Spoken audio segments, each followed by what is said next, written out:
Hi! Welcome sa Untitled, ang safe space kung saan pwede kang makinig, magpahinga at baka makahanap ng konting comfort sa gitna ng araw-araw. Ako si Clover and I'm really glad na nandito ka ulit. At kung first time mo naman dito, welcome! Sana dito ka makahanap ng space kung saan pwede kang huminga kahit sandali. Alam mo, minsan hindi mo napapansin na ang dami mo na palang pinagdadaanan. Pero hindi mo rin alam kung saan ka ba talaga papunta. Bilis ng oras, pero parang ikaw, stuck. Lalo na kung estudyante ka, puro deadlines, puro grades, wala ng pahinga. Kung worker ka naman, araw-araw grind, kahit masakit na yung likod mo, tuloy pa rin kasi kailangan. And kung parent ka, halos wala nang para sa'yo kasi inuuna mo palagi pamilya mo. Pero eto yung tanong, and please be honest ha, alam mo ba kung anong season mo ngayon? Are you in your healing season? Are you in your grind season? Or are you just surviving kasi wala ka ng choice?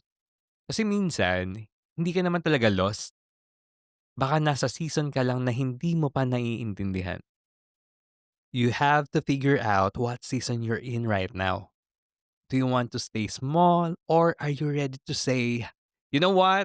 I'm ready for big challenges. This is my big moment. Kasi baka yan na nga yun.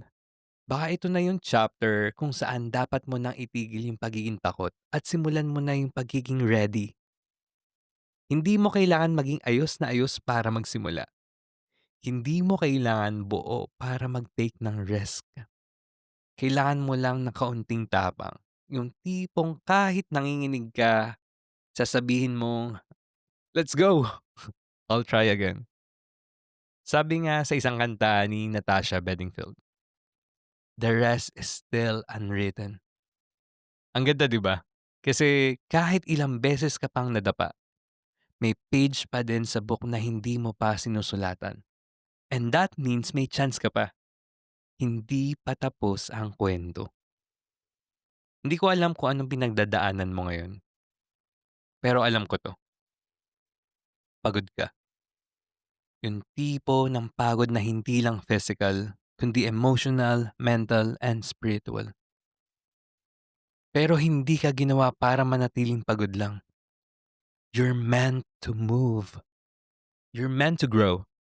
You're meant to break cycles and not to stay trapped in them. Kaya kung paulit-ulit kang nabibigo, ayos lang yan.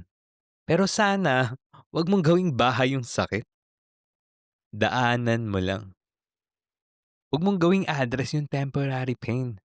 Kasi ang daming taong bumibitaw at sumusuko, hindi dahil mahina sila, kundi dahil hindi nila alam na season lang to. So please, wag kang titigil.